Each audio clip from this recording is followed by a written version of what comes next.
I think if I hear you call me Becky one more time, six-pack, I'm gonna pop your tops. All six of them.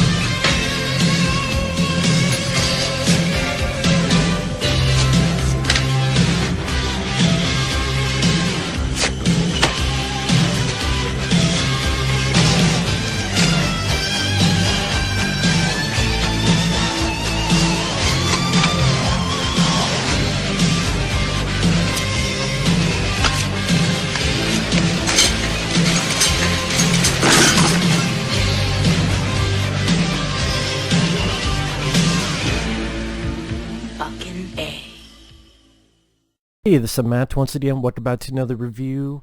This is another Patreon review, this time for Chase Conley. Thank you so much for the pledge. Thanks to everyone who has done that. If you're ever interested in joining my Patreon, the link is down below, and then when you click on it, there's different tiers and then for different things. Or if you're ever interested in sending a request via PayPal directly, feel free as well. Again, could be just a review or pretty much any other kind of video. Like I said, directly to PayPal or Patreon, whichever one. If not, no worries. The links will be down below in the info box. As you can see, I'm stalling because I'm if you're wondering what this is behind me, this is a little blanket, and when you watch this film, you might as well do this, because this film is so god-awful. And the fact that it looks so cheap, so horrible, that you might as well be watching the film like this. Because the fact that this got an actual release and it looks this piss poor, and the actors they got for this, it's absolutely ridiculous.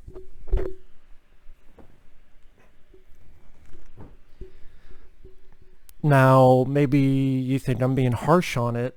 I disagree. I mean, it's based on, I believe, a role-playing game. I could be wrong. I'm not knowledgeable on it. But the Mutant Chronicles, you got people like Thomas Jane, who I'm a big fan of, from the 2004 Punisher film. He was in Give 'Em Hell Alone, which I think is actually fairly decent. This is a guy that has deserved a bigger break and sadly hasn't gotten it, maybe because of choosing, in my opinion, dumb movies like this, where maybe it's trying to have ambition, but it far exceeds its grasp by making everything on a green screen, and at times it looks like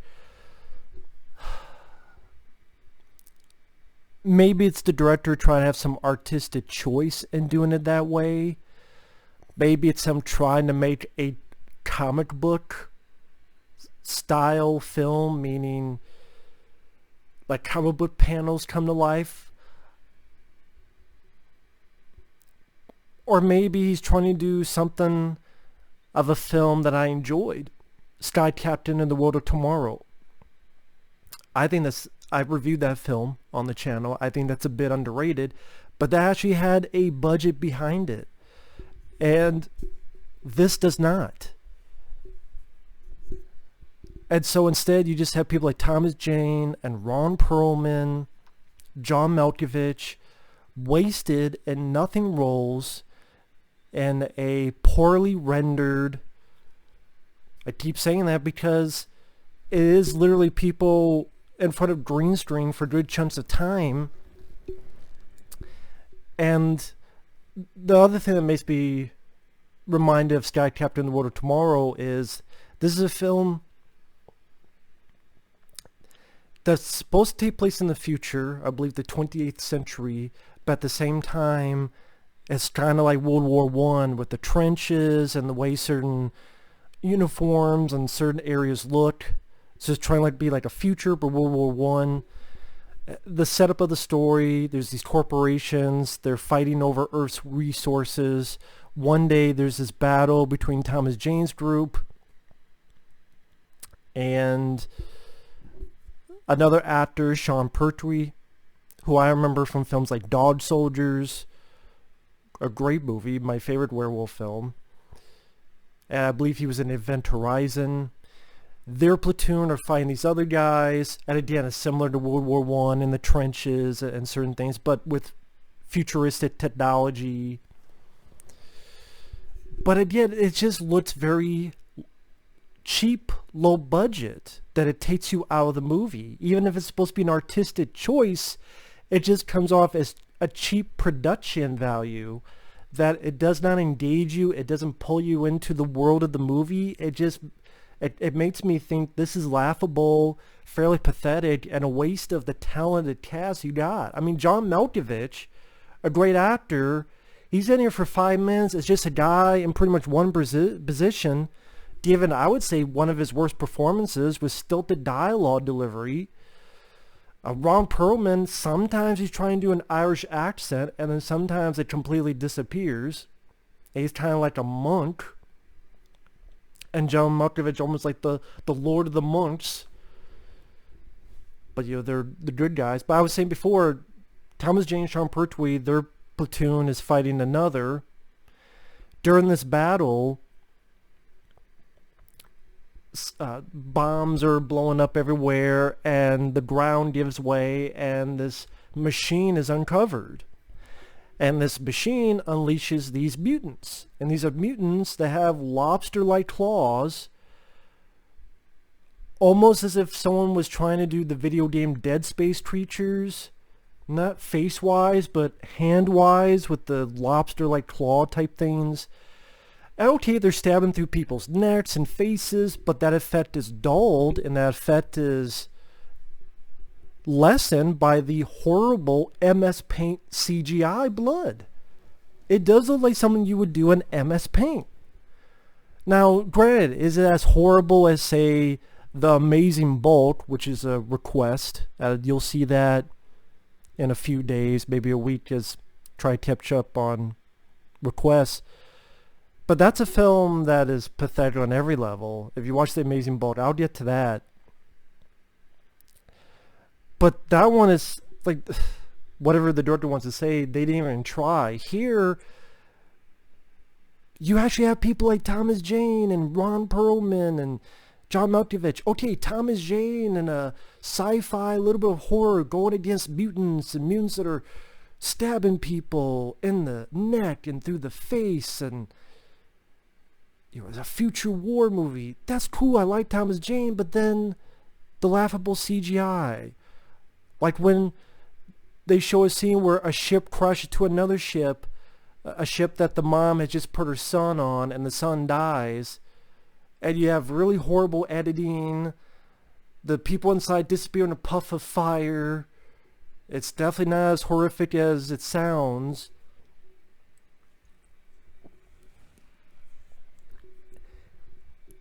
Thomas Jane is trying to be the...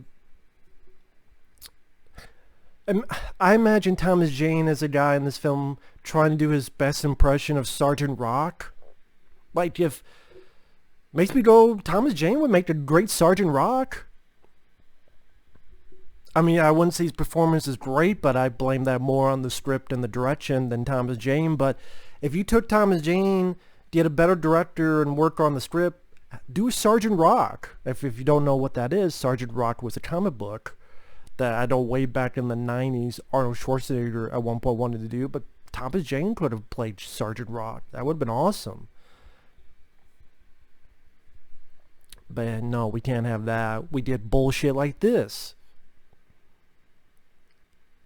And the CG backgrounds, the blood, the fire, just the terrible CGI, which doesn't impress me that they tried that. It impresses me when someone tries to use, whether it be matte painting, stop motion, or as practical as they can get, or go, hey, we have these limited resources.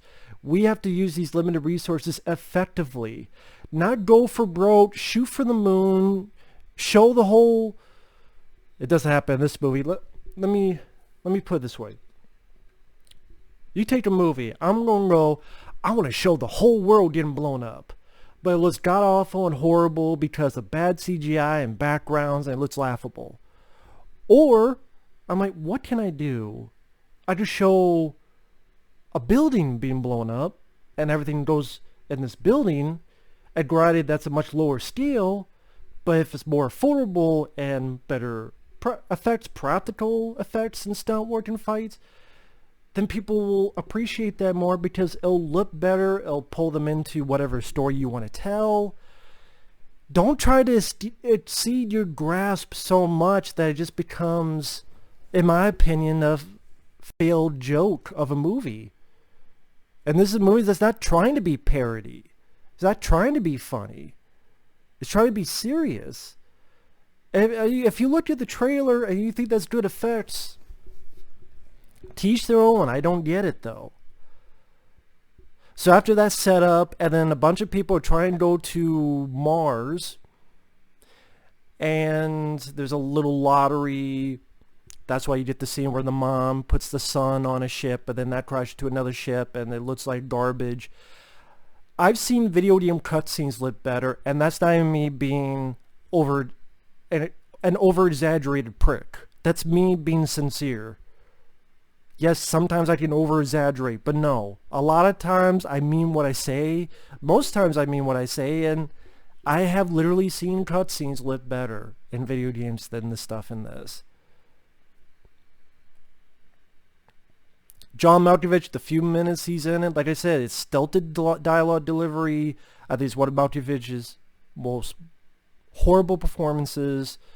You get lines of dialogue in the vein of, "Death is a shark. I'm just a guy with a gun." The plan is Ron Perlman is going to lead this group of people, including Thomas Jane. You have a lady that's with Ron Perlman. You have the token black guy. You have an Asian guy. A few others. You never get to know anybody. So you don't care. And then via cheap special effects, their flying vehicle, I should say, gets hit by a mutant flying a ship that crash lands into them. So the people get into a steep patch, they crash land. The token black guy gets impaled.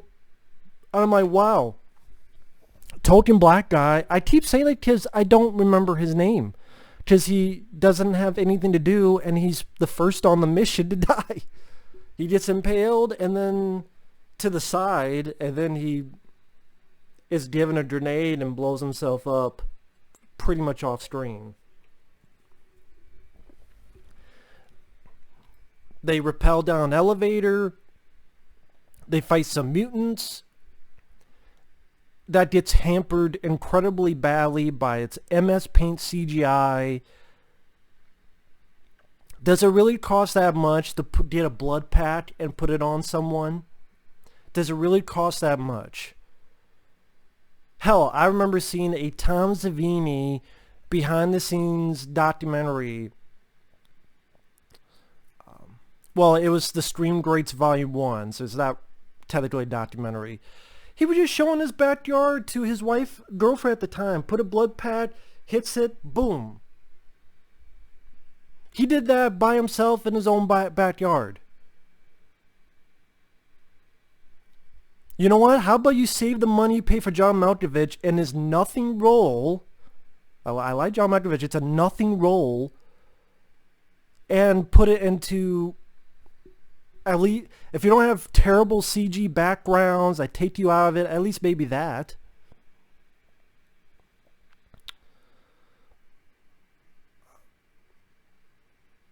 This one, the Asian guy, he has his fight in an elevator, and oh wow, he killed the mutant.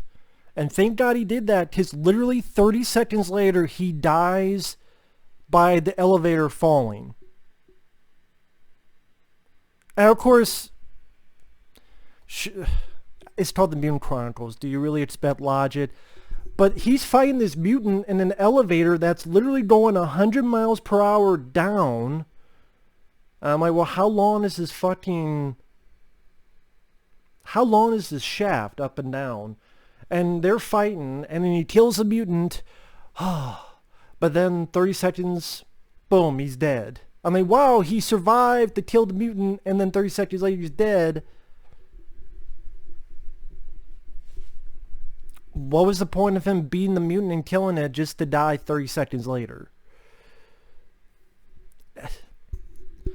Oh, one scene I didn't bring up, there's a sequence, I think before they even get to that, where after they crash land, and before the repelling elevator scene, Thomas Jane sees these two guys fucked with people who want to get on board.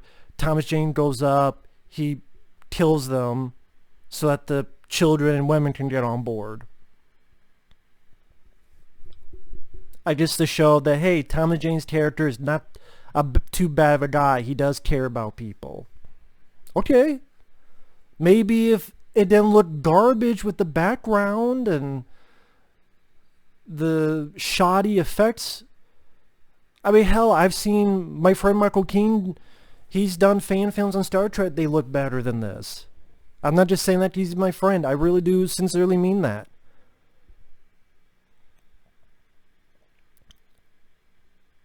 So they're going deeper underground. Thomas Jane finds his buddy Sean Pertwee, who got taken at the beginning of the film, and he's going to try to save him. But then that's fucking pointless. He goes through all this trouble to try to save him, but it's too late. He's changing, so then Thomas Jane shoots him. So I'm like, then what was the fucking point? Just like to say for this entire fucking movie, what was the point? The Asian guy, he's fighting this mutant, he kills it. 30 seconds later, he dies. Oh, he goes to all this trouble to get Sean Pertwee. Oh, nope, he's changing, so he shoots him, he dies. When Thomas Jane's doing that, the other guys, along with Ron Perlman, one of their recruits fall down. They just keep moving to, save the human race that's left. Because I didn't even mention what the mission was. They're supposed to go to the machine, blow it up, and hopefully that'll stop the mutants to keep coming and all of that. So instead of at least some people going on to the mission, half of us go on and half of us stay. No, they all jump down and pretty much everybody gets their ass hit.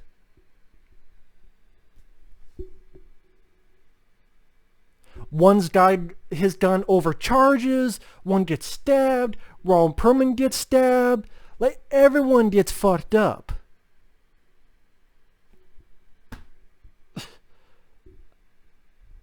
I'm like, wow, this is the weakest, shittiest team in a movie that I've seen in a long fucking while. I just Thomas Jane wasn't with them, so they all got their asses kicked like a lazy shit at prom night.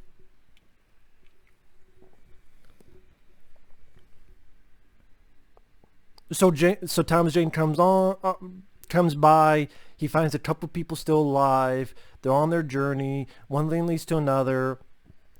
Thomas Jane falls, gets stuck in this thing. He becomes part mutant. But even then, nothing is done of that for him being part mutant. He just looks fuddly. He almost looks like Two-Face. Almost. But it's not as if he has like one of the special lobster arms to cut other mutants with, or these mutants don't have powers. So it just made me go, then what the fuck was the point of him turning part mutant?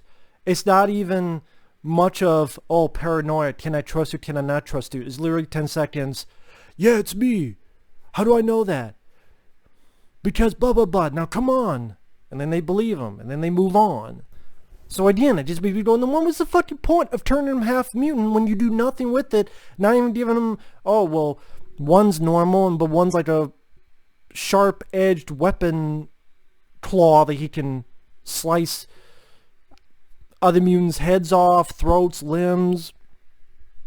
Call Isaac Clarke, I don't fucking know. So all that's left is him and these two girls. Thomas Jane is trying to get the bomb and trying to put it in the hole. Not in that way, while the other girls are just redundantly, again and again, they kill a mutant, they fall, kill a mutant, they fall, kill a mutant, they fall, over and over again. Piss poor background work of CGI, cheap, hokey looking crap. And then the Asian girl that seemed like she would be becoming a major character, she just gets killed and thrown to the side and cut in half, killed by digital CG, killed, really a nothing death, nothing really that monumentally sacrificial or heroic. The other lady, she freezes because her butt boy Ron Perlman comes by and he's clearly a mutant, but she gets killed by him. Ron Perlman and Thomas Jane have a lame fight where Thomas Jane stabs Ron Perlman. He jumps off into CGI land while really what this thing does is the machine becomes a rocket and goes into outer fucking space. For all I know, it went to fucking Mars and is going to kill all the people there. In fact, on like Wikipedia, it says that it went to Mars. I didn't catch that in the movie. I must have been really brain dead by the point at the end of the film, or I just stopped giving a fuck. So 0 fucks have entered the realm. So either it just went up into space or it went to Mars, either way. And Thomas Jane, he's now there. He's the last survivor of this mission. And I guess now he's part mutant. And I don't know if this was supposed to lead into sequels, where this part mutant was going to wander the land as if Kung Fu, the fucking TV show. I don't know. Gonna be tame and walk the earth. I don't fucking know, and I don't fucking care. If you like the film, cool. Feel free to let me know why in the comments. I'd be insanely curious. But for me, it was a waste of Thomas Jane's performance. It wasn't even that great of a performance. It was a waste of Thomas Jane, who I think is a good, underrated actor. A waste of Ron Perlman. I mean, this is the same year Ron Perlman did Hellboy 2, which I enjoyed. So in the same year Hellboy 2 came out, he was in stuff like this. If the director was trying to go with a comic book feel or a comic, not even just comic book, but like comic, I don't know what the hell he's trying to do. It's like someone saw Sky Captain World Tomorrow and they said, let's try to do something like this look-wise, but if it costs $20. And that's completely took out of the movie with a basic by-the-number story with, again, a bunch of stuff that you go, what was the point of that? What was the point of this? What was the point of that? Again, turn him part mutant did nothing for Thomas Jane's character or elevate any fighting ability to that tremendous amount of effect.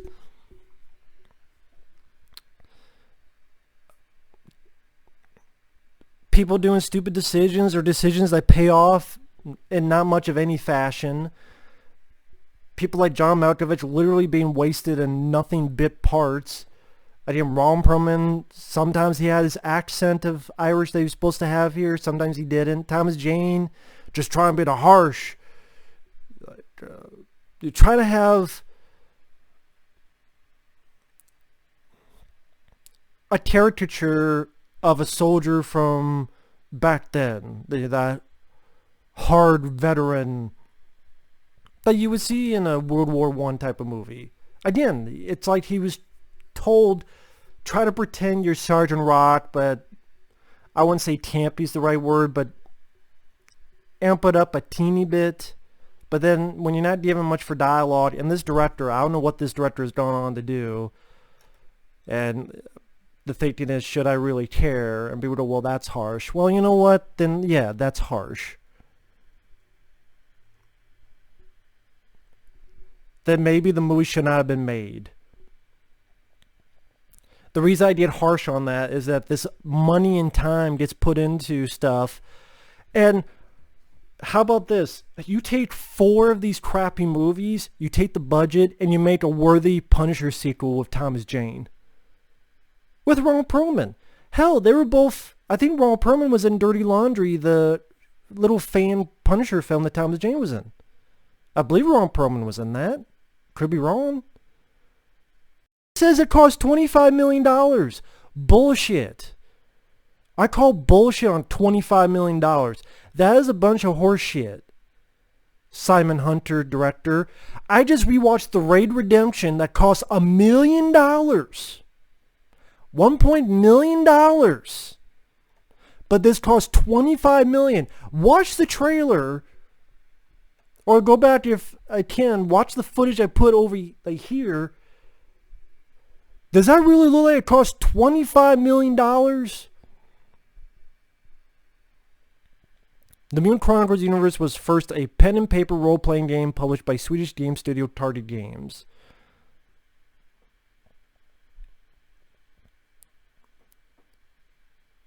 Simon Hunter wrote, directed, and edited a 7-minute teaser film to create buzz and to show the desired mood to the producers and actors. I don't know why they did this. Film takes place in 2707. I don't know why the actors did this. Okay, if he made a 7-minute film, why did they think this looked acceptable? That this was a worthy venture?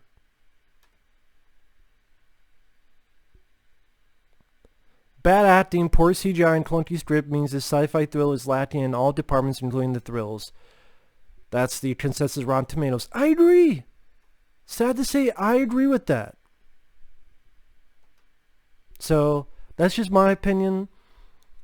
If you liked it, cool. Feel free to let me know why. Maybe the effects, they're bad. They take you out of the movie. The story, there's nothing really that interesting about the story. The characters, there's nothing to them. Thomas Jane, he's done so much better. He's wasted in this role. The MS Paint CG, there's no interesting twists or turns to the story. There's not really one main villain. I mean, other than Ron Perlman turning in the last 10 minutes because of, he died, and then they can turn people into mutants.